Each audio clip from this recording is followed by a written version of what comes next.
Rasululloh sollallohu alayhi vasallam aytadilar, ulardan birining terlari to'pig'igacha turadi. Yana bittasini o'zidan chiqqan teri tizzasiga yetib turadi. Yana bittasini oqqan teri beligacha yetadi. Yana bittasini oqqan terisi ko'ragiga yetadi. Yana bittasini oqqan teri og'zigacha yetadi deydi. Yana bittasi o'zidan chiqqan terga botib cho'kib turadi deydi. Lekin o'lib qolmaydi. O'lim tugagan, o'lim bir marta bo'lgan.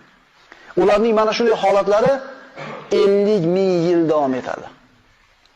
To Alloh taolo uni jannati yoki do'zaxi ekanligini hukmini aytgunicha bular mana shunday terlarga botgan holatda turadilar. Bu kundagi holatlarning yana bittasi dunyoda boy bo'lgan, qo'lida moli davlati ko'p bo'lgan kishilarning bir holatiki, Nabiy sollallohu alayhi vasallam aytadilar Imom Buxoriydan, kimga Alloh mol bergan bo'lsa, uni zakotini bermasa, uning bu moli katta bir erkak ilon bo'lib tiriladi va u o'zini egasini aylanib o'rab turadi.